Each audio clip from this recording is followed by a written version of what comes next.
नमस्कार साथियों, आज हम लोग स्वर संधि के 5 भेद के पश्चात व्यंजन संधि के बारे में अध्ययन करेंगे और देखेगा किस प्रकार से व्यंजन संधि होती है। एक बहुत महत्वपूर्ण बिंदु है हिंदी व्याकरण के शिक्षण की दृष्टि से। मैंने इसको बहुत ही सरल बनाने का प्रयास किया है। इसके सूत्र, इसके नियम, जितनी भी प्रक्रियाएं हैं व्यंजन संधि की, उनको बहुत ही सरल भाषा में रखने का प्रयास किया ताकि विद्यार्थी उसको आसानी से समझ सकें और ज़्यादा से ज़्यादा दिनों तक उसको याद रखें और उसका प्रयोग कर सकें। अभ्यास का विषय है, जरा ध्यान दीजिएगा।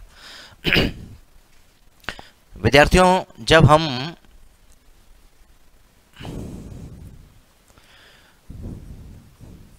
व्यंजन संधि का अध्ययन करते हैं तो हमें 3 बातों का ध्यान विशेष रूप से रखना चाहिए।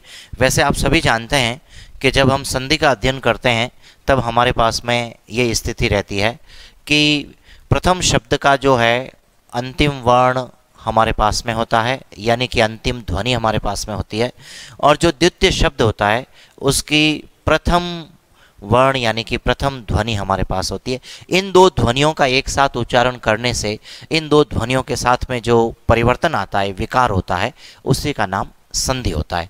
अब व्यंजन संधि कब होगी, किस स्थिति में होगी, इस पर वैसे एक दिन हम चिंतन कर चुके हैं, लेकिन फिर से एक बार देखते हैं। 3 स्थितियां यहाँ बनती है। जैसे कि 1 नंबर बात करें कि प्रथम शब्द के अंत में व्यंजन वर्ण आना चाहिए और द्वितीय शब्द के आरंभ में भी व्यंजन वर्ण आना चाहिए। ये एक कंडीशन है। इसका हम उदाहरण दे करके देखते हैं। जैसे मान लीजिए कि मैं आपके सामने लिख देता हूँ उत उपसर्ग और उसके बाद लिख देता हूँ शब्द भव। यदि इन दोनों को गौर से हम अध्ययन करें तो 2 बातें हमारे सामने दिखाई देगी। देखिएगा विद्यार्थियों, इसमें इस रूप से कि जो उत उपसर्ग है उसका अंतिम वर्ण त है, जो कि स्वर रहित है, हलंत का प्रयोग किया गया है, और जब हलंत का प्रयोग हो जाता है तो व्यंजन स्वर रहित होता है, यानी कि इस शब्दांश का अंतिम वर्ण, अंतिम ध्वनि व्यंजन के रूप में। यदि अपन दूसरे शब्द की बात करें तो शब्द का आरंभ भ व्यंजन से हो रहा है और भ भी व्यंजन हो गया, और इस शब्द का जो पूर्व में भी जो ध्वनि आ रही वो भी व्यंजन है, यानी कि जब दोनों ही ध्वनियां व्यंजन है तो वहां पर व्यंजन संधि होनी चाहिए। ये 1 नंबर स्थिति हमारे सामने बनती है। इसी तरीके से हम अगर 2 नंबर बात को देखें तो व्यंजन वर्ण के पश्चात जो है अगला शब्द जो आरंभ होता है वो स्वर से आरंभ हो सकता है। इस स्थिति में भी व्यंजन संधि का नियम लागू होता है। देखिएगा, तो मान लीजिए कि मैं एक एग्जाम्पल लिखता हूं इस तरीके से उत, और दूसरा एग्जाम्पल लिख देता हूं इधर से शब्दांश आए, तो आप लोग देखेंगे कि उत उपसर्ग का अंतिम वर्ण त व्यंजन और जो अय शब्दांश लिखा गया उसका प्रथम वर्ण, प्रथम ध्वनि अस्वर, यानी कि व्यंजन और स्वर आने पर जो परिवर्तन आएगा वो भी व्यंजन संधि का ही विषय रहेगा। तीसरा बिंदु, अगर हम बात करें तो प्रथम शब्दांत के अंत में स्वर ध्वनि आ सकती है और द्वितीय शब्द का आरंभ व्यंजन से हो सकता है। ऐसी स्थिति में भी व्यंजन संधि ही वहां पर होनी चाहिए। बहुत इंपॉर्टेंट एग्जाम्पल आपके सामने रखता हूं जो कि आप लोगों को भ्रांति से बचाता है। मैंने एक एग्जाम्पल लिखा है परी। आप देखेंगे ये हमारा एक महत्वपूर्ण उपसर्ग है जिसका अंतिम वर्ण स्वर है, ई, ह्रस्व स्वर के रूप में है हमारे सामने, और इस परि उपसर्ग के साथ कभी भी विसर्ग नहीं आता है। इस बात को हमें हमेशा ध्यान रखना चाहिए, क्योंकि परीक्षा में इस उपसर्ग से संबंधित कुछ शब्द आते हैं जो कि व्यंजन संधि पर आधारित होते हैं, पर किंतु हमारा ध्यान विसर्ग संधि की तरफ भी खींच लेते हैं। यदि लिख दिया जाए परिधनकार तो आप देखेंगे कि इधर से स्वर वर्ण और दूसरा अगर देखें तो वह व्यंजन वर्ण है, यानी कि यह स्थिति हमारे पास में लागू होती। 3 बातें आई और 3 बातों को उदाहरण से हमने समझने का प्रयास किया कि व्यंजन संधि कब होती है। चलिए, ये जानकारी हमें तब सहयोग करेगी जब किसी प्रकार के संधि करने के लिए 2 शब्दांश दिए जाएं, 2 शब्द दिए जाएं और हमें कहा जाए कि यहाँ कौन सी संधि लागू होगी, तो हमें संधि पहचानने में काफी सहायता मिलती है। दूसरी बड़ी जानकारी, यदि विद्यार्थियों हम व्यंजन संधि पढ़ रहे हैं तो हमें एक बहुत महत्वपूर्ण जानकारी हमेशा के लिए याद रहनी चाहिए। जिस समय वर्णमाला और वर्तनी का बिंदु पढ़ाया गया था तब मैंने आपको वर्णों के वर्गीकरण का एक महत्वपूर्ण बिंदु पढ़ाया और स्पष्ट रूप से कहा था कि इस बिंदु को याद रखना है, जिससे व्यंजन और विसर्ग संधि सीखने में हमें सहायता मिलती है। देखिएगा, हम लोग स्वर तंत्री के आधार पर एक वर्गीकरण कर पाए थे। स्वर तंत्रियों में कंपन, इस दृष्टि से अगर वर्णों का वर्गीकरण करें तो दो प्रकार से बनता है। पहला जो वर्गीकरण है उसे हम कहते हैं घोष यानी कि सघोष।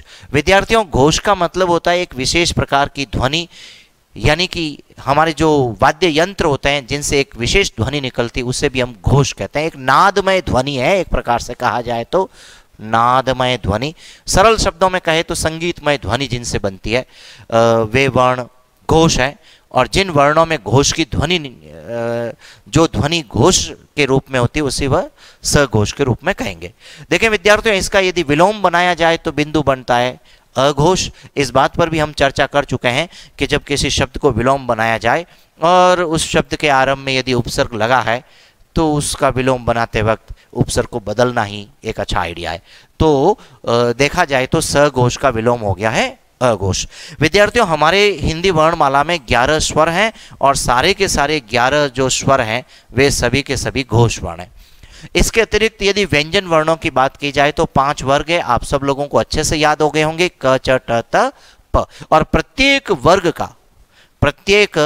वर्ग का पांचों वर्गों का यानी कि प्रत्येक वर्ग का तीसरा, चौथा और पांचवा वर्ण घोष होता है। इसी तरीके से जो अंतस्थ होते हैं य, र, ल और व, ये चारों वर्ण भी घोष होते हैं। और इसके साथ में एक अपना अंतिम वर्ण के रूप में ह, यह भी घोष होता है। इसके अतिरिक्त जो भी शेष बच गए हमारे पास में, वर्ग का पहला और दूसरा वर्ण और ऊष्म व्यंजन जो 4 हैं उसमें से 3 ऊष्म वर्ण, आरंभिक तीनों ही ऊष्म वर्ण, ध्वनि बड़ी भिन्न है। ये उच्चारण प्रयोग हमने सीख रखा है, पिछला वीडियो आप फिर से देख सकते हैं। ये सभी वर्ण अघोष हैं। यदि हमें ये घोष और अघोष अच्छे से पहचानने में हो जाएं, देखते ही वर्ण को पहचान लें कि कौन सा क्या है, तो विद्यार्थियों व्यंजन और विसर्ग दोनों संधि पढ़ने में हमें बड़ी सहायता मिलती है। स्वर सारे घोष हैं, इसलिए हम अभ्यास स्वर के लिए न करके कुछ व्यंजन वर्णों के बारे में सोचते हैं। जैसे मान लीजिए कि हमें अचानक पूछा जाए तो हम कहेंगे अघोष, क्योंकि ये वर्ग का पहला वर्ण। इसी तरीके से अगर मान लीजिए वर्ण आ जाए हमारे पास में ब, तो हम कहेंगे कि ये घोष, क्योंकि ये वर्ग का तीसरा वर्ण। मान लीजिए कि इसी तरीके से हमें अचानक पूछ लिया है द, तो वर्ग का तीसरा वर्ण घोष। और यदि इसी तरीके से पूछ लिया जाए च, तो वर्ग का पहला वर्ण अघोष। वैसे अघोष याद रखने चाहिए, सघोष हमें स्वतः याद हो जाते हैं। और क्योंकि अघोष कम है, वर्ग का पहला, दूसरा और तीनों ही ऊष्म अघोष हैं, इनके अतिरिक्त जितने भी व्यंजन वर्ण हैं और जो स्वर वर्ण हैं वे सभी के सभी घोष हैं। देखिए, संधि के नियमों की तरफ आगे बढ़ते हैं। व्यंजन संधि को बहुत ही सरल बनाने का प्रयास मैंने किया विद्यार्थियों, और व्यंजन संधि का पहला नियम आपके सामने देखिएगा। हम लोग लिखते हैं नियम नंबर 1, जिसे हम इस तरीके से समझेंगे। वर्ग के प्रथम वर्ण का अपने वर्ग के तीसरे वर्ण में परिवर्तन। आप सभी लोगों को पता है कि वर्ग 5 है और वर्ग का प्रथम वर्ण हमारे पास में होना चाहिए। देखते हैं, इसका एक अच्छा सा सूत्र बनाते हैं, अभ्यास करते हैं। क, च, ट, त और प सभी को व्यंजन रूप में लिख दिया जाए, मूल रूप में हलंत का प्रयोग किया जाए। हलंत बहुत अच्छे तरीके से सावधानी से लिखना चाहिए। देखिएगा, सारे के सारे हलंत अच्छे लगे हैं। वैसे ये 5 वर्ण हमारे सामने हैं जो कि वर्ग का पहला वर्ण है। ये विद्यार्थियों शब्द के अंत में होना चाहिए, इन 5 में से कोई भी एक वर्ण। मैंने इस त व्यंजन के लिए एक स्टार का प्रयोग किया है। इससे हमें यह समझना है कि यह नियम त के अतिरिक्त 4 व्यंजन वर्णों के साथ कंप्लीट रूप से लगता है और त व्यंजन के साथ कुछ विशेष नियम आगे आएंगे।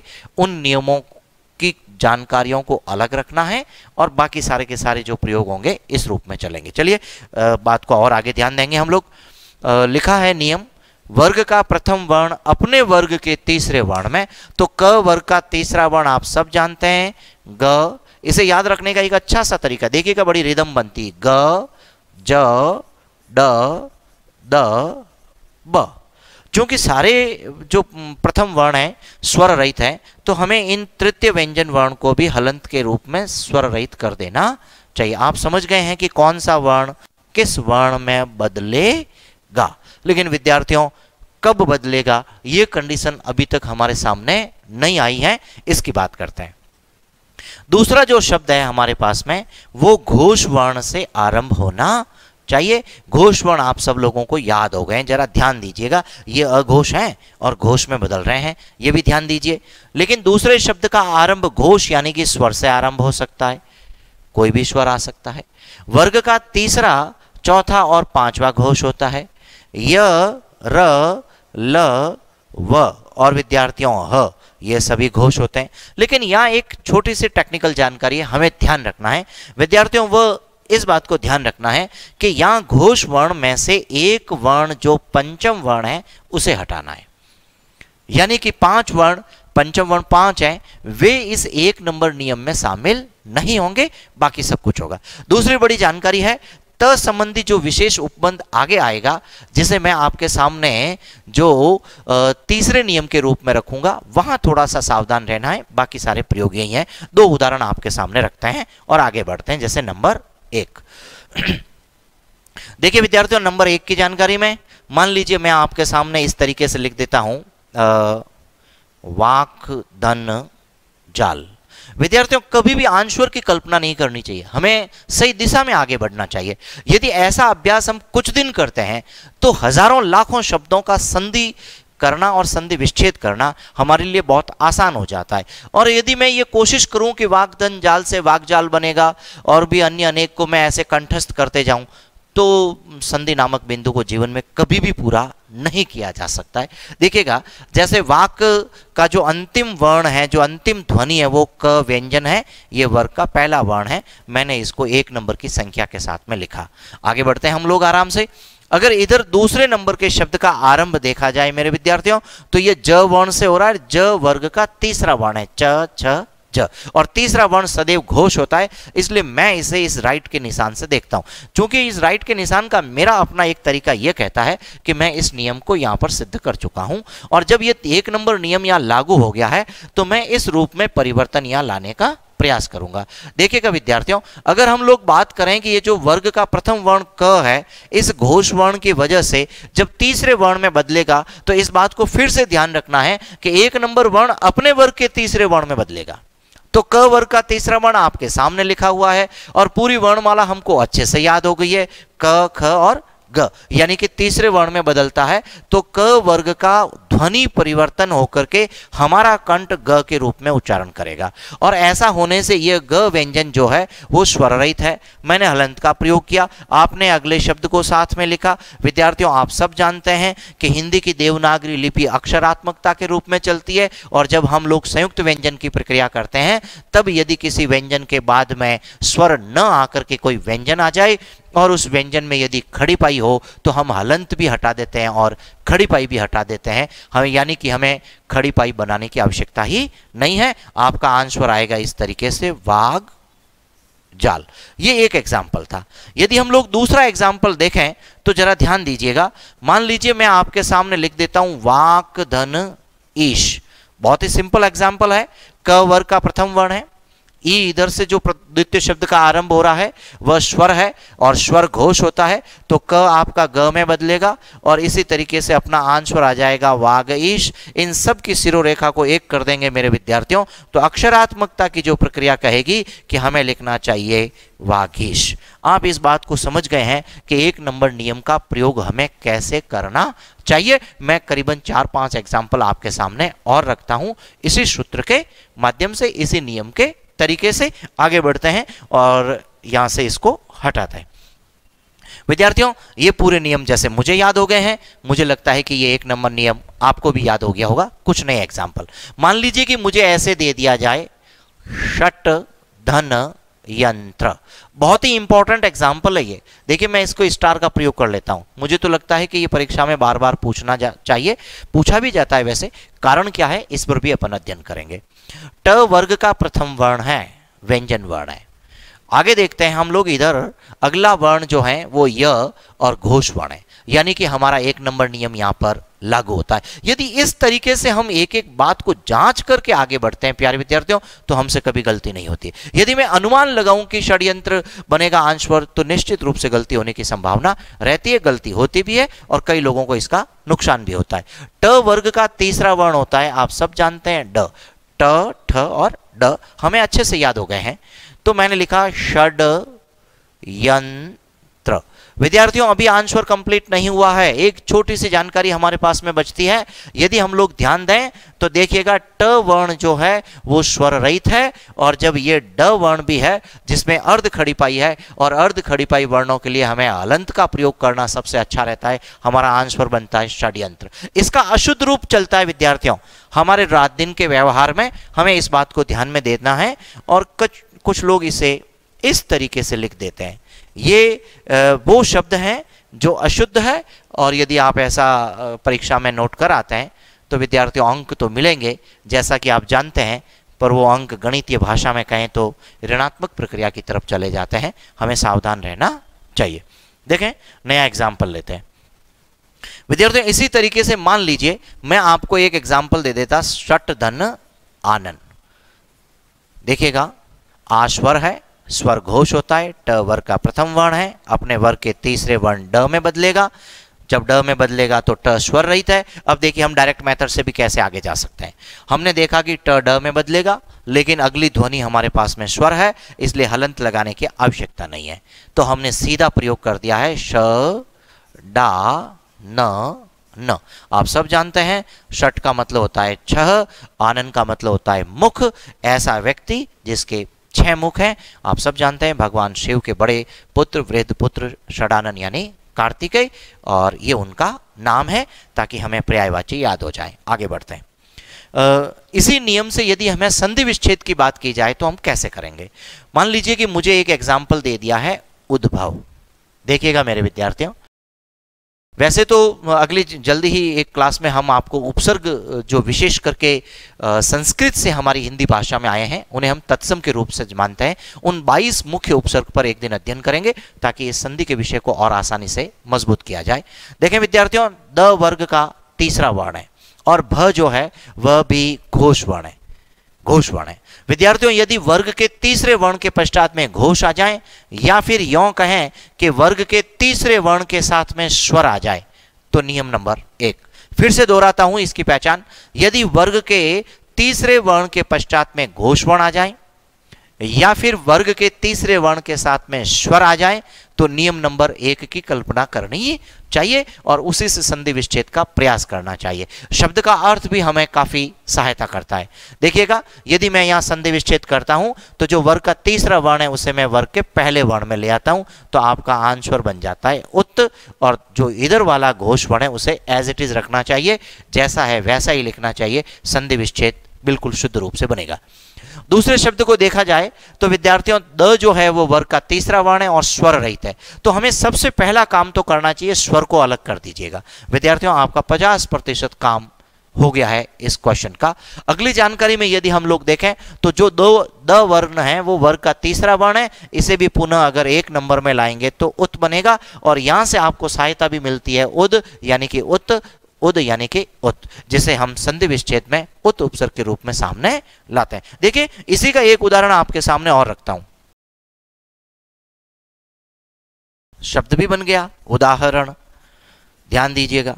कहा जाए कि संधि विच्छेद कीजिए तो ये ऊ से आरंभ हो रहा है और ये वर्ग का तीसरा वर्ण है जो कि स्वर सहित है, ये भी हमारी सहायता करता है। कई सारी बातें होती है जो हमें एक दूसरे बिंदु को सीखने में सहायता करते हैं। विद्यार्थियों संधि विच्छेद होगा, मेरे विद्यार्थी काफी सारे आंसर सही दे दिए होंगे कि उत धन आ हरण। चलिए आगे बढ़ते हैं। व्यंजन संधि का 1 नंबर नियम कंप्लीट होता है। विद्यार्थियों नियम नंबर 2, जिस समय हमने नियम नंबर 1 का अध्ययन किया था और जब कंडीशन सामने लिखी थी तब आपके दिमाग में एक बात अवश्य आई होगी कि जब पंचम वर्ण घोष है तो मैंने उसे वहां से क्यों हटाया। विद्यार्थियों, वह जो पंचम वर्ण जिसे हम 1 नंबर नियम से हटा चुके थे वो नियम नंबर 2 में काम आता है। ये बड़ी जानकारी है। देखिएगा, वर्ग के प्रथम वर्ण का अपने वर्ग के पंचम वर्ण में परिवर्तन। जिस प्रकार से नियम नंबर 1 में वर्ग का प्रथम वर्ण अपने वर्ग के तीसरे वर्ण में बदला, वैसे ही नियम नंबर 2 में वर्ग का प्रथम वर्ण अपने वर्ग के पंचम वर्ण में बदलता है।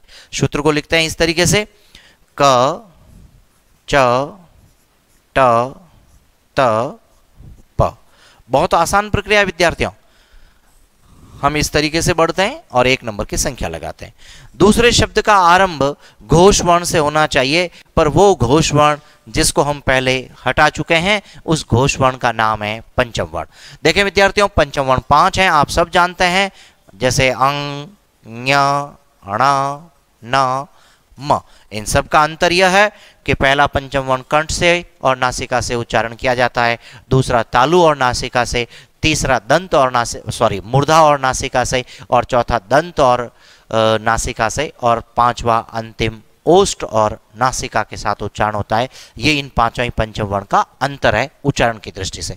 देखिए विद्यार्थियों, इसे इस रूप में भी कह सकते हैं कि जब वर्ग का प्रथम वर्ण अपने वर्ग के पंचम वर्ण में बदलेगा तो हमें ऐसा लिखना चाहिए, अंग, ञ, ण, न, म। यानी कि वर्ग का प्रथम वर्ण अपने ही वर्ग के पंचम वर्ण में बदलेगा, लेकिन वर्ग के प्रथम वर्ण को पंचम वर्ण में बदलने के लिए कोई भी पंचम वर्ण काम आ सकता है। इसे अगर शॉर्ट में लिखना चाहें, गणितीय भाषा में कहें तो 1 नंबर वर्ण के पश्चात 5 नंबर वर्ण आना चाहिए। लेकिन एक बात का ध्यान रखना है, 5 नंबर वर्ण स्वर सहित भी हो सकता है, रहित भी हो सकता है। विद्यार्थियों, सबसे महत्वपूर्ण जानकारी कि ये 1 नंबर वर्ण व्यंजन के रूप में तभी होगा जब ये स्वर रहित होगा। देखें, सरल से कठिन की तरफ हम आगे बढ़ते हैं। हमने एक एग्जाम्पल लिखा है, उत्त धन नयन। देखिएगा, कल्पना कीजिएगा कि ये नियम यहां पर लागू होगा या नहीं। वर्ग का प्रथम वर्ण, प्रथम शब्द का अंतिम वर्ण त, जो कि वर्ग का प्रथम वर्ण, और इधर से देखा जाए तो न वर्ग का पंचम वर्ण। हमने यहां पर लिख दिया संख्या के रूप में 5। लेकिन विद्यार्थियों, एक बात का ध्यान रखना है कि 1 नंबर के बाद जब 5 नंबर आता है तो बदलता 1 नंबर ही है, यानी कि प्रथम वर्ण ही पंचम वर्ण में बदलेगा। और सबसे बड़ी जानकारी कि ये 1 नंबर अपने ही परिवार के, अपने ही वर्ग के पंचम वर्ण में बदलेगा। त वर्ग का पंचम वर्ण होता है न, और आप सब जानते हैं कि त जब स्वर रहित है और जब न में बदलेगा तो वो भी स्वर रहित होगा। और शब्द के मध्य में यदि खड़ीपाई वाला वर्ण आता है तो हम उसकी खड़ीपाई को हटा लेते हैं। हमें 2 बार लिखने की आवश्यकता ही नहीं। हमारा आंसर बन गया है उत्त धन नयन से उन्नयन। देखें, भिन्न एक एग्जाम्पल लेते हैं। विद्यार्थियों, यदि आपके सामने रखा जाए सट धन मास, सट धन मास, आप देखेंगे कि ट वर्ग का प्रथम वर्ण है और म वर्ग का पंचम वर्ण है। नियम नंबर 2 की प्रक्रिया लागू होगी। इस तरीके से उच्चारण हमारा बन जाएगा सण मास। चूंकि ट अर्ध खड़ीपाई वाला है, हलंत का प्रयोग किया गया, और ण पूर्ण खड़ीपाई वाला है जिसकी खड़ीपाई को हटाया गया, और एग्जाम्पल बन गया है सण मास। देखिए विद्यार्थियों, यदि अपन इस नियम से आगे बढ़े तो हमें कई प्रकार के प्रश्न पूछे जाते हैं परीक्षा में। मैं एक एग्जाम्पल लिखता हूं आपके सामने, साण मासिक। कभी ध्यान दिया हो आपने? तो वैसे तो जब हम वर्णमाला पढ़ रहे थे तब एक विशेष प्रकार का प्रत्यय आपके सामने रखा था जिसका नाम था इक। यदि इक प्रत्यय जुड़ता है तो अपने पहले जो शब्द आया है उसके अंतिम ध्वनि का तो लोप करता ही है, पर उस शब्द के आरंभिक स्वर को वृद्धि कर देता है या फिर दीर्घ रूप में ले आता है। तो देखिएगा, यह साण मासिक शब्द इसी से बना है, सण मास धन एक से बना है साण मासिक। अब यदि मुझे इसमें भी संधि विच्छेद करना है तो मेरा आंसर बनेगा सट धन मास धन एक। यहां पर मुझे कई प्रकार के प्रश्न पूछे जा सकते हैं। सबसे कठिन और इंपॉर्टेंट प्रश्न तो यह है कि यह शब्द शुद्ध है कि अशुद्ध है। विद्यार्थी के दिमाग में आता है कि जब षणमास के साथ एक लगाया तो यह आ कैसे हो गया। यह एक बड़ा क्वेश्चन था, इस बात को ध्यान दीजिएगा एक प्रत्यय की प्रक्रिया से। दूसरा प्रश्न यह बनता है कि इस शब्द में प्रत्यय कौन सा है, जो कि हमारे सामने एक प्रत्यय है। तीसरा प्रश्न यह बनता है कि इसका संधि विच्छेद क्या होगा, तब हम लिखते हैं सट धन मास। आगे बढ़ते हैं विद्यार्थियों, काफी सारी बातें एक ही शब्द से हमारे सामने आई। अगर हम लोग इससे आगे बढ़ें तो मेरे पास में एक विशेष एग्जाम्पल है, वेरी वेरी इंपॉर्टेंट एग्जाम्पल के रूप में मैं आपके सामने रखता हूं, आपको अच्छे से याद हो जाना चाहिए। विद्यार्थियों ऐसे लिखा मैंने, मृत धन मय, वेरी वेरी इंपॉर्टेंट एग्जाम्पल। विद्यार्थियों मृत शब्द का अंतिम वर्ण त व्यंजन जो कि वर्ग का प्रथम वर्ण, और मय शब्द का जो प्रथम वर्ण है वो पंचम वर्ण, यानी कि नियम नंबर 2 लागू होता है। और यदि 2 नंबर नियम लागू होता है मेरे विद्यार्थियों, तो हमें इसे इस रूप में देखना चाहिए। देखिएगा, त के पूर्व एक विशेष ध्वनि है री। हम लोगों ने एक शब्द नियम के रूप में एक नियम पढ़ा था कि यदि किसी शब्द में री स्वर, र व्यंजन या मूर्धन्य उष्म व्यंजन श का प्रयोग हो जाए किसी शब्द में, तो उस शब्द में आने वाला न उच्चारण की दृष्टि से दंत्य से मूर्धन्य ण बन जाता है। उस नियम से यह त अगर देखा जाए, ये नियम नंबर 2 की दृष्टि से तो एक नंबर न में बदलेगा, लेकिन न बदल करके हो जाएगा ण, और आपका आंसर बन जाएगा मृणमय। अभी ये एग्जाम्पल जब हम संधि करते हैं तब तो ठीक हो जाता है, परीक्षा में भी जब ऑब्जेक्टिव दिया जाता है तो हमारी हेल्प हो जाती है, हम ऑब्जेक्टिव क्वेश्चन के वर्ण को, शब्द को देख करके सीख जाते हैं। लेकिन विद्यार्थियों, हमारे लिए सबसे महत्वपूर्ण जानकारी है इसका विच्छेद करना। विच्छेद के वक्त हमें बड़ी दिक्कत आती है। मान लीजिए मैं ऐसे लिख देता हूं आपके सामने इस तरीके से मृणमय, और कहता हूं कि इसका संधि विच्छेद कीजिए, तो आप यहां देखेंगे 2 पंचम वर्ण। हाँ, बहुत बड़ी जानकारी, जब इस प्रकार के शब्दों की संधि विच्छेद करनी हो जिसमें नियम नंबर 2 लगा है, तो वहां पर जहां अर्थ भिन्न बनते हैं वहां विद्यार्थियों 2 पंचम वर्ण होंगे, और एक पंचम वर्ण जो कि पहला पंचम वर्ण है वो सदैव स्वर रहित होगा। इस बात का ध्यान रखें, ये इसकी पहचान है। तो 2 पंचम वर्ण यानी कि ण पंचम वर्ण और म भी पंचम वर्ण, ण स्वर रहित है। तो हम लोग यहां जोड़ का निशान लगाते हैं और इन दोनों को अलग करने का प्रयास करते हैं। जो 2 नंबर पंचम वर्ण है, चाहे वो स्वर रहित है या सहित है, उसे शब्द में अलग कर दीजिएगा। मय का मतलब उसके जैसा हो जाना, रूप हो जाना। देखेगा मृण, आप यदि इसका विच्छेद करते हुए इस 5 नंबर को 1 नंबर में बदलेंगे तो हम गलत दिशा में चले जाएंगे। तो जरा ध्यान दीजिए कि जो ण है, ण का 1 नंबर वर्ण जो बनेगा वो ट बन जाएगा। इसलिए कुछ विद्वान यहां पर भ्रांति कर लेते हैं, कुछ शिक्षकों से गलती हो सकती है। पर विद्यार्थियों, यदि एक बार हम लोग इसका अध्ययन करें, मानक हिंदी कोश में देखें, तो हम लोग देखेंगे कि ण जो है अपने वर्ग के न बदल करके इस ण को न और फिर न को प्रथम वर्ण में लाएंगे, तो हमारा आंसर आएगा मृत धन मय। देखें कुछ नए एग्जाम्पल, 2 प्रयोग हम और करेंगे, एक में संधि विच्छेद और एक में संधि युक्त प्रयोग।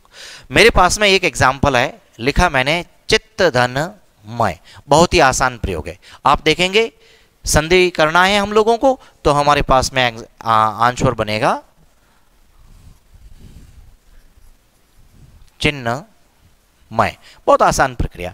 लेकिन मैं आप लोगों के सामने एक एग्जाम्पल रखता हूं स्पेशली, जिसका प्रयोग होता रहा एक विशेष प्रकार के भजन में, गीत में, और वो है सन्मति। 2 पंचम वर्ण न और म। न वर्ग का 5वां वर्ण और म भी प वर्ग का 5वां वर्ण। विद्यार्थियों, इनके नीचे अंडरलाइन करना चाहिए, जोड़ का निशान लगाना चाहिए। आप लोगों ने अगर ध्यान दिया होगा तो मैं इनका आंसर सामने नहीं लिख रहा हूं, क्योंकि मैं सामने क्यों लिखूं, मुझे उन्हीं ध्वनियों को बदलना है और उन्हीं ध्वनियों को अलग करना है जहां पर संधि होती है। तो निश्चित रूप से उसके नीचे की लाइन में लिखना चाहिए ताकि हमें देखने में सुविधा रहती है। तो मति एक एग्जाम्पल शब्द बना हमारे पास में। जो न है वो वर्ग का पंचम वर्ण है, और जब वर्ग के प्रथम वर्ण में बदलेगा तो आंसर बनेगा सत धन मति। विद्यार्थियों, ये तो था व्यंजन संधि का नियम नंबर 2।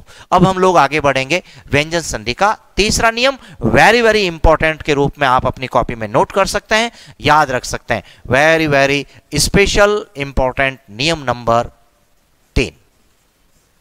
जिसको मैंने आसानी से याद रखने के लिए लिखा है त व्यंजन संबंधी नियम, यानी कि त के संबंध में एक स्पेशल नियम है। अब आपके दिमाग में आएगा कि त तो हमारे पास में पहले नियम में भी था और दूसरे नियम में भी था। मैं स्पष्ट कर दूं, पहले और दूसरे को छोड़ करके जो तीसरा नियम आएगा उसमें 9 प्रकार के विशेष वर्ण जो हैं वो नंबर 3 में ही प्रयोग करने हैं। इसके अतिरिक्त जितने भी घोष वर्ण आएंगे वो नियम नंबर 1 और 2 में जाएंगे। इस पर भी चर्चा करेंगे कैसे बच पाएंगे हम लोग। देखें, 9 प्रकार की विशेष कंडीशन हमारे सामने रहेगी, इस बात को देखते हैं। जैसे 1 2 3 4 5 6 7 8 और ये 9। विद्यार्थियों, 9 बार हम लोगों ने त का प्रयोग किया। मैं आपसे निवेदन करता हूं, उम्मीद भी करता हूं इस बात की कि इन 9 व्यंजन वर्णों को यदि हम लोग ध्यान में रखें तो विद्यार्थियों व्यंजन संधि हमारे लिए बहुत आसान हो जाती है। वे 9 वर्ण कौन कौन से हैं? अघोष के रूप में च, छ, ज और चौथा वर्ण झ। आप लोगों के दिमाग में एक बात आएगी कि सर ये तो बहुत आसान है, क्योंकि ये तो एक वर्ग पूरा आ गया, च, छ, ज, झ। लेकिन ध्यान रखना है 2 अघोष हैं और 2 घोष आए हैं आपके सामने। देखें, इसके बाद में अगला वर्ण जो आएगा ट, ड, ल। ये 7 प्रयोग आपके सामने आए। देखिएगा, मैंने इन 7 वर्णों को लिखा, लेकिन इनमें से परिवर्तन क्या आएगा इस रूप में देखते हैं। यदि त के पश्चात में च आ जाए, विद्यार्थियों हमें हमेशा इस व्यंजन की तरफ ध्यान देना चाहिए जो कि स्वर रहित हो। और यदि इधर वाला वर्ण, इस जोड़ के निशान के इधर वाला वर्ण स्वर रहित है या सहित है, जैसा है वैसा प्रयोग करना है। यानी हमारा आंसर बनेगा च, च। आप लोगों के सामने एक बात स्पष्ट हो गई है कि त बदल रहा है च में। इसी तरीके से दूसरे नियम में भी हमारा त बदलेगा च में। ये नियम विद्वानों ने अपनी पुस्तक में एक रूप में लिखा है कि त के पश्चात च या छ आने पर त च में बदलता है। हमने इसको सरल बना दिया। त के पश्चात में ज आएगा तो विद्यार्थियों त ज में बदलेगा, और त के बाद में झ आएगा तो भी हमारा त ज में ही बदलेगा। यानी कि 3 नंबर और 4 नंबर की स्थिति में त का परिवर्तन एक जैसा है। अगर हम लोग 5 नंबर की बात करेंगे विद्यार्थियों, तो 5 नंबर में हमारा ट में बदलेगा और आंसर इस तरीके से हमारे सामने रहेगा। ये तो थे 5 नियम। देखिएगा, हम इन 5 के बारे में काम करते हैं। से मान लीजिए कि मुझे एक एग्जाम्पल दे दिया जाए, सत धन चित्त। ओके विद्यार्थियों, जरा गौर कीजिएगा, ये एक छोटा सा प्रश्न एग्जाम्पल था। आरपीएससी ने फर्स्ट ग्रेड के एक विशेष पेपर में इनको पूछा था, और विद्यार्थी कैसे गलती कर जाता है उस पर भी चिंतन करेंगे। त के पश्चात में च। देखें, 1 नंबर नियम की प्रक्रिया लगेगी। इस त संबंधी नियम से आंसर बन जाएगा स, च, ची, त। आप यदि गौर करें तो एक गलती हुई है, एक भूल हुई है, उसको सुधारना है। जब हम संधि यहां कर रहे हैं विद्यार्थियों, तो परिवर्तन यहीं पर होना चाहिए, लेकिन जहां अंतिम वर्ण स्वर रहित है उसे हमें ध्यान से स्वर रहित ही लिखना चाहिए। एक और बहुत बड़ी जानकारी आप लोगों ने ध्यान दिया हो तो, ये जो ई की मात्रा है, ह्रस्व ई की मात्रा, इस च व्यंजन वर्ण की मात्रा है। और जब मैंने संधि युक्त पद बनाया तो जो त स्वर रहित से बनने वाला च स्वर रहित है, तो हमने इस व्यंजन को इसमें शामिल किया है। इसका एक विशेष कारण कहना चाहिए, या एक सामान्य स्थिति यह बनती है, यदि मैं इस ई की मात्रा को इधर से लेता मेरे विद्यार्थियों, तो जो स्वर रहित व्यंजन है उसके स्वर सहित होने का भ्रम हो जाता है, और कोई विशेष कारण नहीं है। हमारा आंसर बनता है सच चित। देखिए, एक नया एग्जाम्पल और लेते हैं, और बहुत ही इंपॉर्टेंट नियम आपके सामने रखते हैं, एग्जाम्पल रखते हैं। देखिएगा, यदि मैं लिख देता हूं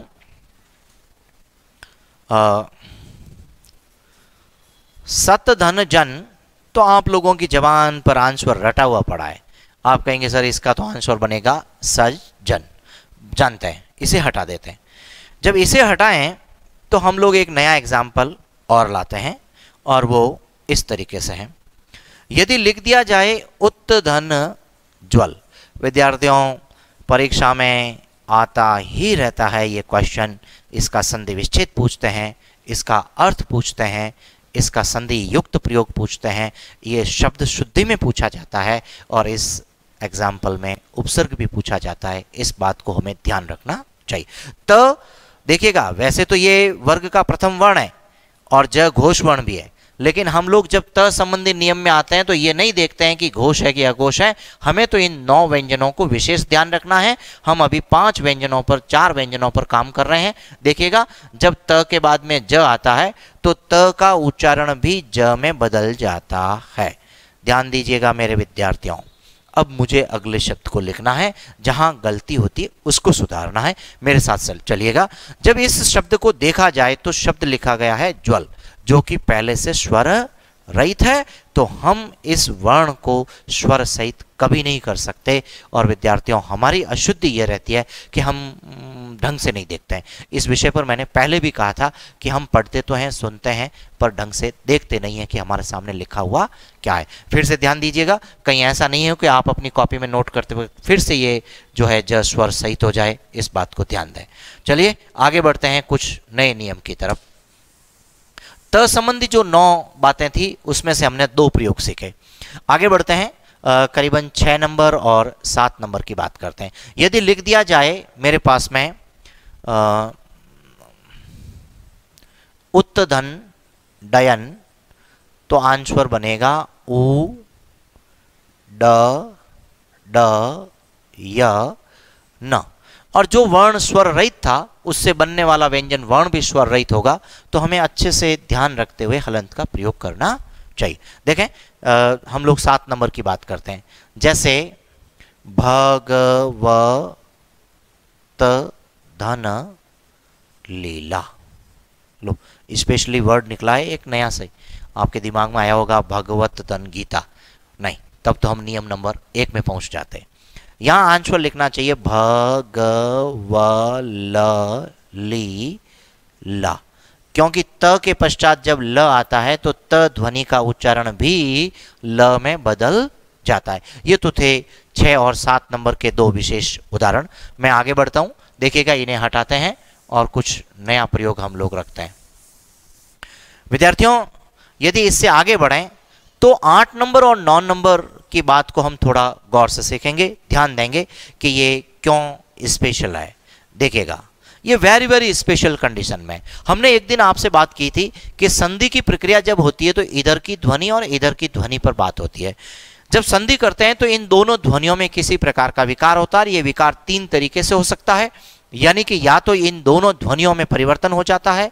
विद्यार्थियों जरा ध्यान दीजिएगा, जिनमें से एक ध्वनि बदल सकती है, यानी कि प्रथम शब्द की अंतिम ध्वनि भी बदल सकती है और द्वितीय शब्द की प्रथम ध्वनि भी बदल सकती है। और एक ऐसी स्थिति आती है जब दोनों ध्वनियां मिलकर के एक ध्वनि में बदल जाती है।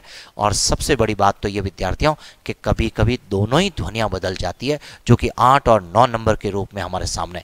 देखें, त के बाद में यदि विद्यार्थियों आ जाए ऊष्म व्यंजन, तालव्य ऊष्म व्यंजन, तो त तो बदलेगा च में, और जो ये तालव्य ऊष्म व्यंजन है बदलेगा 6 में। बहुत इंपॉर्टेंट एग्जाम्पल है। 9 नंबर को हम जरा सा विद्यार्थियों देखिएगा यहां लेना चाहेंगे। यदि हम कहें कि त के बाद में वर्ण आ जाएं ह, तो विद्यार्थियों त तो बदल जाता है द में और ह बदल जाता है ध में। बहुत इंपॉर्टेंट एग्जाम्पल है। पटवार भर्ती, एलडीसी, रीट और विशेष करके जो कॉमन पेपर होता है फर्स्ट ग्रेड के, जिसमें 4-5 क्वेश्चन आते हैं, इन परीक्षाओं में यहाँ से प्रश्न पूछा जाता है। प्रश्न यहाँ से आरएएस के मेंस में भी पूछा जाए, कोई बड़ी बात नहीं है, लेकिन इन परीक्षाओं में ऑब्जेक्टिव के संधि के लिए इन प्रश्नों का ज़्यादा प्रयोग होता है। यहाँ के विशेष उदाहरण दिए जाते हैं। देखें, हम लोग नया एग्जाम्पल लेते हैं। विद्यार्थियों, इस बात का ध्यान रखना है कि ये वर्ण जो स्वर रहित है, इससे बनने वाली ध्वनि सदैव स्वर रहित है, लेकिन आगे वाली ध्वनि यदि स्वर रहित है तो रहित लिखा जाएगा और सहित है तो सहित लिखा जाएगा। जैसे मान लीजिए एक एग्जाम्पल लिखा मैंने, उत्तधन शिष्ट। देखिएगा, बहुत ही सरल एग्जाम्पल। इस शब्द को यदि हम लोग देखें तो त के पश्चात में तालव्य क्ष, जो कि इस 8 नंबर कंडीशन में आता है, तो हमारा उच्चारण बनता है ऊष च, क्ष से बनेगा छ। स्वर है यहाँ पर ऋस्व ई, और ऋस्व ई से पहले जब व्यंजन स्वर रहित होता है तो हम सावधानी से मात्रा बनाते हैं, और अगला शब्द वर्ण जब लिखते हैं तो चेस्ट।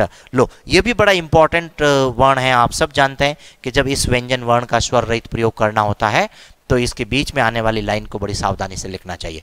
चलिए, और इस बात से कुछ विद्यार्थी कहते हैं सर क्या फर्क पड़ जाता है? बहुत फर्क पड़ता है विद्यार्थियों। जब आप किसी कक्षा में जाकर के बच्चों के सामने लिखेंगे तो वो भी इसका अशुद्ध रूप न सीख जाए, इस बात का ध्यान रखना चाहिए।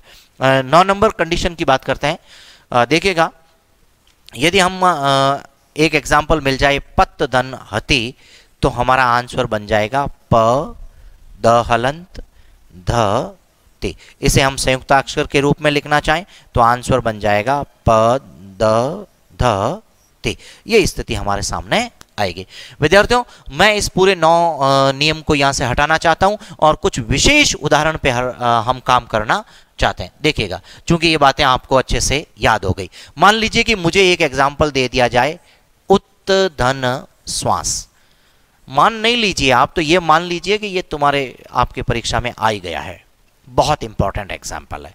देखें, त के पश्चात में, वैसे त वर्ग का प्रथम वर्ण है, लेकिन देखिएगा अगर उस नियम से करें तो त वर्ग के प्रथम वर्ण के पश्चात में अगला वर्ण जो है घोष है ही नहीं, इसलिए हम लोगों को यहां ज्यादा चिंतन की आवश्यकता भी नहीं है। अघोष है और जो पहला और दूसरा नियम था वो घोष की बात करता था। देखें तो त बदल जाएगा च में और जो ये क्ष वर्ण है बदल जाएगा छ में। लेकिन मेरे विद्यार्थियों, यहां हमें थोड़ी सावधानी रखनी चाहिए। और थोड़ी सावधानी क्या रखनी चाहिए? वैसे तो वर्तनी नामक बिंदु में भी ये शब्द मैं आपको सिखा चुका हूं। और देखिएगा, चूंकि ये वर्ण स्वर रहित है और छ को स्वर रहित करने का प्रयोग एक ही है कि हमें हलंत का प्रयोग करना चाहिए, तब कहीं जाकर के हमारा आंसर सही बनता है। देखिए, एक नया एग्जाम्पल और मान लीजिए दे दिया जाए उत्धन श्रृंखला। श्रृंखल या श्रृंखला किसी रूप में दे दिया जाए तो भी एक जैसा आंसर आएगा। विद्यार्थियों, ये वर्ण मैं संयुक्ताक्षर में आपको बहुत अच्छे से सिखा चुका हूं। यदि कोई विद्यार्थी इससे कंफ्यूज होता है और भूलने की स्थिति बनती है तो मैं उसे बहुत सरल आइडिया देता हूं कि इस वर्ण को ये व्यक्ति इस रूप में लिखते हैं और ऐसा लिख करके इसके नीचे जो वर्ण लगा हुआ है वो री स्वर है और री स्वर की मात्रा यहां पर बना दी जाए और फिर इसे हम लोग वैसा ही लिख दें जैसा हमारे पास में लिखा है, अगले वर्णों को बना दें।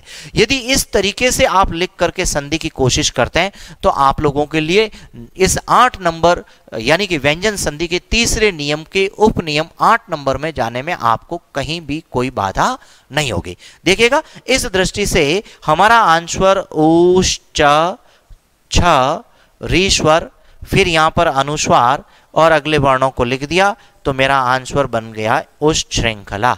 ऊंची ऊंची श्रृंखला है, उसे हम कहते हैं उस श्रृंखल, उस श्रृंखला। और यदि मान लीजिए यहाँ ल बना दिया जाए, आ की मात्रा को हटा दिया जाए तो उस श्रृंखला आप समझते हैं उस व्यक्ति के लिए हो जाता है जो ज्यादा ही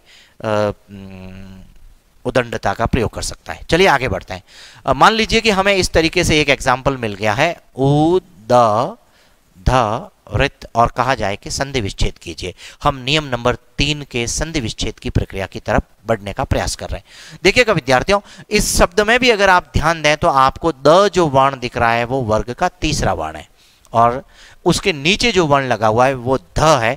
अच्छा रहता है कि हम हलंत का प्रयोग कर दें और फिर इसका संधि विच्छेद करें। कुछ ही दिनों में हम डायरेक्ट मेथड से संधि विच्छेद करना सीख जाते हैं। वैसे देखिएगा, यदि मैं इस तरीके से लिखता हूं तो आपके सामने 2 बातें आती, द के बाद में ध और द के बाद में ध आता है, तब हम व्यंजन संधि के तीसरे नियम में होते हैं, त संबंधी विशेष 9 नियमों में होते हैं। और 9 नंबर कंडीशन यह कहती है कि हमारा उपसर्ग होता है उत, तो त को बदल देते हैं, हम द को बदल देते हैं त में।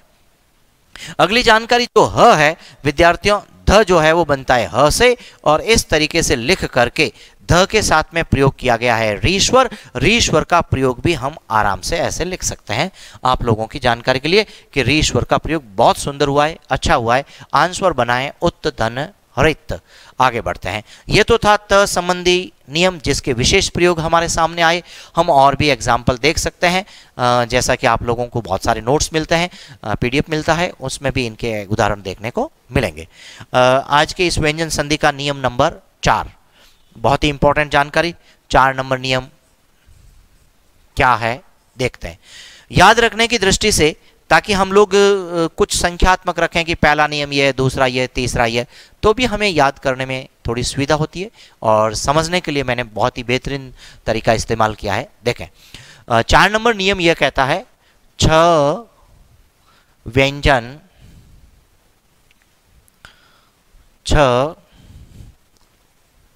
व्यंजन संबंधी नियम। हमारे व्यंजन की इस संधि में 6 व्यंजन का एक विशेष प्रयोग है। और क्या है इसके संबंध में नियम संबंधी नियम? इसका नियम यह है विद्यार्थियों, च व्यंजन का आगम यानी च ध्वनि का आगम। इसे यूं भी कहा जा सकता है कि 4 नंबर नियम कहता है ध्वनि आगम संधि। देखिएगा, इस ध्वनि आगम संधि की प्रक्रिया को अगर हम लोग समझें तो आगमन विधि का प्रयोग कर लेते हैं। लो साहब, ये आगमन विधि जो होती है रीट वाले विद्यार्थियों के लिए, सेकंड ग्रेड हिंदी के विद्यार्थियों के लिए, किसी भी विषय के सेकंड ग्रेड के एग्जाम के लिए, फर्स्ट ग्रेड के लिए इंपॉर्टेंट साबित होती है। आगमन विधि वह होती है विद्यार्थियों जिसमें हम उदाहरण पहले देते हैं और वे उदाहरण हम चुन चुन के देते हैं, यानी कि वे स्पेशल होते हैं, विशेष होते हैं, खास होते हैं, जिन्हें हम पहले से जानते होते हैं। देखिएगा, तो हम लोग ज्ञात से अज्ञात की तरफ बढ़ते हैं, यानी कि उदाहरण से नियम की तरफ बढ़ते हैं, विशेष से सामान्य की तरफ बढ़ते हैं, मूर्त से अमूर्त की तरफ बढ़ते हैं। ये एक सिद्धांत मैंने आपके सामने रखा है। तो देखिए 6 संबंधी नियम क्या है। यदि मान लीजिए मुझे एक एग्जाम्पल दिया जाए वी धन छेद और कहा जाए बच्चों से कि जब इसका हम संधि करते हैं विद्यार्थियों, यानी इसको एक साथ उच्चारण करते हैं तो हमारे मुख से ध्वनि निकलती है विच्छेद, और जो ध्वनि का उच्चारण होता है वही हम लोग लिखते हैं। तो एक जानकारी यह हुई। दूसरी जानकारी में कहा कि यदि हम लोग इस तरीके से लिख दें अनुधन छेद, तो भी हमारा आंसर आएगा अनोश्च छेद। इस तरीके से मैं कितने भी एग्जाम्पल लिखूंगा तो एक विशेष जानकारी आएगी कि यहां पर च ध्वनि आ रही है। देखिएगा विद्यार्थियों, मैंने उदाहरण दिए, उदाहरण देकर के उनको देखा, यानी कि उसका निरीक्षण किया, तो पता चला कि इन ध्वनियों में, इन विशेष ध्वनियों के उच्चारण में एक विशेष ध्वनि का आगम होता है, जो कि हमारा नियम बन गया। और फिर नियम की अप्लाई वापस कर सकते हैं। तो 4 बातें बनती है। आगमन विधि के 4 सोपान हमारे सामने आते हैं। देखिए, यदि अगर हम लोगों को कहा जाए कि सूत्र क्या बनेगा, तो हम इन नियम बना रहे हैं, सूत्र बना रहे हैं इन उदाहरण के माध्यम से। जोड़ के निशान से पूर्व जो वर्ण है वो है स्वर। दोनों एग्जाम्पल देख लीजिएगा। यदि मैं 4-5 एग्जाम्पल दूंगा तो उनमें भी यही बात होगी। अगले शब्द का अगर आरंभ देखा जाए तो 6 से हो रहा है, इसीलिए मैंने एक विशेष यहां पर जानकारी लिखी 6 संबंधी नियम। यानी कि दूसरे शब्द का आरंभ यदि 6 से होता है और उसके पूर्व वाला शब्द या शब्दांश यानी उपसर्ग या कोई और शब्द आए जिसका अंतिम वर्ण यदि स्वर है, तो मेरे विद्यार्थियों आप लोगों के सामने यह स्थिति बिल्कुल स्पष्ट हो जाती है कि ये 4 नंबर नियम काम करेगा। और 4 नंबर नियम यह कहता है कि इन दोनों के बीच में च व्यंजन का आगम हो जाएगा। हम लोग जैसे ही उच्चारण करेंगे च की ध्वनि का उच्चारण होगा, इसलिए लेखन में भी हमें च ध्वनि लिखनी चाहिए। देखेंगे तो हम लोग कुछ नया एक एग्जाम्पल लेते हैं। रीड का ही क्वेश्चन रखता हूं मैं आपके सामने। ऐसे यदि दिया जाए आपको वृक्ष धन छाया, तो मेरे विद्यार्थियों आंसर आएगा वृक्ष छाया। पिछले वर्षों में होने वाली एलडीसी की परीक्षा में एक छोटा सा क्वेश्चन आ गया ऐसे, आ धन छादन की संधि कीजिए। आप लोग समझ गए होंगे कि संधि क्या होगी इसकी, आच्छादन। आ उपसर्ग है, ये उपसर्ग है, आ स्वर के पश्चात छ, हमारा आंसर बनेगा आच्छादन। ऐसे ही देखिएगा, यदि मैं एक एग्जाम्पल ऐसे दे दूं आपको मात्रेश छाया और यह कहा जाए कि संधि विच्छेद कीजिए, तो अर्थ भी तो देखिए किसकी छाया, मां की छाया, मातृ छाया। यदि इसका संधि विच्छेद किया जाए मेरे विद्यार्थियों, तो इस तरीके से पहला शब्द बना मातृ, जिसका अंतिम वर्ण स्वर है। आप लोगों को मालूम होना चाहिए बहुत ही स्पेशल स्वर है। कुछ लोग तो इसे हटा रहे हैं हिंदी में से, पता नहीं क्यों हटाना चाहते हैं, क्या फायदा होगा। लेकिन इस री स्वर के बिना हम लोग तत्सम शब्दों को नहीं सीख सकते, न उनका उच्चारण कर सकते, यानी कि री स्वर हमारी हिंदी में सदा बना रहेगा। देखिएगा, मातृधन छाया, ये एक स्थिति हमारे सामने आती है।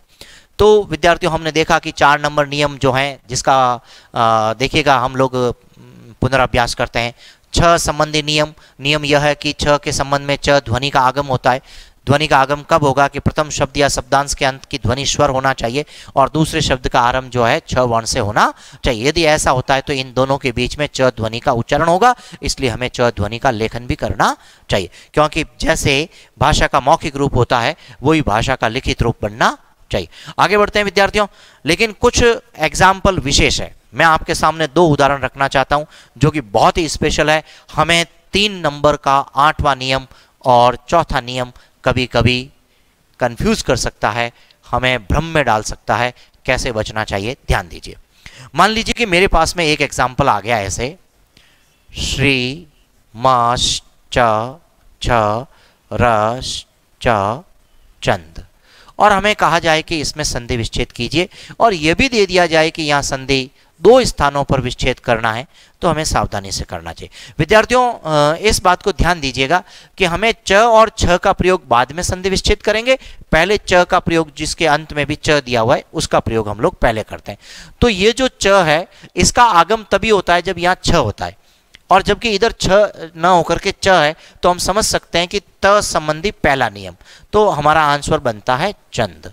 और ऐसी स्थिति में यह त च जो बनता है त में। देखिएगा हम इस विपरीत दिशा में चल रहे हैं, र, और यदि इधर से बढ़े तो श्री म, आप सब जानते हैं श्रीमत, श्रीमन, श्रीमती, श्री। इस दृष्टि से इस च को जब मैं त में बदल देता हूं तो हलंत का प्रयोग होता है। अब ध्यान दीजिएगा, त संबंधी नियम का कौन सा नियम लगेगा, 2 नंबर या 8 नंबर, इसका कंफ्यूजन है। यदि हम लोग यह कहें कि इस छ का प्रयोग तो यहाँ तभी होना चाहिए जब यहाँ का शब्द छ से ही आरंभ होता हो, और यदि वह छ से आरंभ नहीं होता हो तो विद्यार्थियों हमें 8वें नियम की कल्पना करनी चाहिए और इस छ को ऊष्म व्यंजन में प्रयोग करना चाहिए। जैसे ही ऊष्म व्यंजन में लिखता हूँ आपके दिमाग में एक बात स्पष्ट बनेगी कि ये संधि विच्छेद आपका बिल्कुल शुद्ध है, सही है। लेकिन यदि मुझे इस तरीके से दे दिया जाए महश्च छाया, देखिएगा तो आप लोग देखेंगे कि च छ, देखें हम लोग इस च को पहले त में बदलते हैं तो हमारा आंसर बनता है महत। महत का मतलब बड़ा होता है विद्यार्थियों, महत्वपूर्ण होता है। महत धन छाया। अब यदि मान लीजिए हम लोग कंफ्यूज हो रहे हैं कि छ का प्रयोग करें, त संबंधी 2 नंबर नियम की बात करें या 8 नंबर की बात करें, तो हमें यह देखना है कि यह शब्द जो है उसमें इस शब्द में छ की जरूरत है या नहीं। तो आप लोगों को ध्यान होना चाहिए, छाया शब्द होता है न कि छाया होता है। तो इस दृष्टि से यहाँ छ का ही प्रयोग होगा और हमारा आंसर बनेगा त संबंधी दूसरा नियम, और यह बना है विद्यार्थियों त संबंधी 8वां नियम। आगे बढ़ता हूं, एक बहुत ही स्पेशल एग्जाम्पल देखें, मस च छ रस च छंद, और हमें कह दिया जाए कि इसका संधि विच्छेद यहीं पर करना है। देखिएगा वैसे यहीं पर होगा, कहीं और कल्पना कीजिए भी मत। तो हमारे सामने आया वर्ण है, शब्द है छंद। तो आप लोग देखेंगे कि छंद शब्द को हम इसी रूप में लिखते हैं, न कि तालव्य ऊष्म व्यंजन से लिखेंगे। चलिए अब अगर हम लोग इधर देखेंगे यह छ ही रहेगा तो ये हमारा त संबंधी नियम का प्रयोग होगा यहाँ पर, और ऐसी स्थिति में हम लिखेंगे मच्छर, जो कि देखिएगा सॉरी हम लोग अगर देखें लिखें मच्छर तो ये बन गया र में अस्वर, और इधर से छ, तो हम कह सकते हैं कि स्वर के पश्चात अगर आ जाता है छ तो मेरे विद्यार्थियों इनके मध्य में आता है च वर्ण का आगम। आप लोगों की जानकारी के लिए नियम नंबर 4 जिसमें च ध्वनि का आगम हुआ है, और यहाँ नियम नंबर 3 यानी त संबंधी 2 विशेष बातें इधर लागू हुई है। इन उदाहरणों को विशेष रूप से ध्यान रखना चाहिए। अगर कभी किसी कंपटीशन की परीक्षा में हमारे सामने आते हैं तो उसके ऑब्जेक्टिव हमें भ्रमित कर सकते हैं। मेरा मानना है कि आप लोगों के साथ में ऐसा नहीं होगा, क्योंकि आप लोगों ने इसको सीख लिया है और अच्छे से आप लोग जो है इसको सॉल्व कर पाएंगे। तो व्यंजन संधि के 4 नियम हमारे सामने पूरे हुए, जिनको हम लोग अच्छे से समझ पाए। 5वें नियम को ध्यान दीजिएगा, हम एक छोटी सी जानकारी के रूप में आगे बढ़ते हैं, और फिर से मैं एक बात का ध्यान आपको दिलाता हूं, जो कि व्यंजन संधि के नियम नंबर 2 में एक विशेष बात बनी थी। एक शब्द नियम के रूप में मैं आपको बहुत पहले भी सिखा चुका हूं, फिर से उसकी मैं पुनरावृत्ति करता हूं। शब्द नियम यह है मेरे विद्यार्थियों कि शब्द जो है समास की प्रक्रिया से भी नया बन सकता है, रूढ़ शब्द यानी मूल शब्द में भी ये नियम लागू हो सकता है, और व्यंजन संधि के दौरान भी ये नियम लागू हो सकता है। और विद्यार्थियों अगर हम लोग बात करें तो जो नया शब्द बनेगा उसमें कहीं पर भी ये नियम लागू हो सकता है। कंडीशन क्या है, केवल और केवल शॉर्ट में पुनरावृत्ति आपके सामने रखता हूं। यदि किसी शब्द में री स्वर आ जाए, र व्यंजन आ जाए या मूर्धन्य क्ष व्यंजन आ जाए और उस शब्द में इन तीनों वर्णों में से कोई भी एक वर्ण आ जाए और उसके बाद में न वर्ण आ जाए विद्यार्थियों, वो एक व्यंजन के बाद हो सकता है, एक स्वर के बाद हो सकता है या 2-3 वर्णों के बाद भी हो सकता है। ऐसी स्थिति में हम इस न को ण में बदलते हैं। अगर अस्वर है तो अ आएगा और स्वर रहित है तो स्वर रहित बनेगा, और जैसा स्वर होगा उसका प्रयोग करेंगे। जैसे आपके सामने एक एग्जाम्पल आया था, आपको पता होना चाहिए थोड़ी देर पहले, मृत धन मय। जैसे ही हम संधि करने लगे नियम नंबर 2 से तो हमारा आंसर बना था मृणमय। अब अगर हम लोग इसका उच्चारण करें तो मृणमय उच्चारण होगा ही नहीं हमसे, क्योंकि न के पहले री स्वर होने की वजह से न हमारा ण में बदलता है और इसका अगला आंसर रूप इस तरीके से बन जाता है मृणमय। ये तो बना विद्यार्थियों इस नियम की प्रक्रिया। इस नियम से आरटेट की परीक्षा जब 2011 का पेपर उठा के देखेंगे, मुझे इतना याद हो गया है बार बार इसका प्रयोग करते करते सीखते हुए कि एक बार एक प्रश्न पूछा गया, कृष्ण और का इसका विच्छेद कीजिए। विच्छेद संधि का भी होता है और विच्छेद संयोग का भी होता है मेरे विद्यार्थियों, इसलिए पूछा गया कि इसका विच्छेद कीजिए। विच्छेद कीजिए तो आपका आंसर बनेगा इसमें कृष धन न।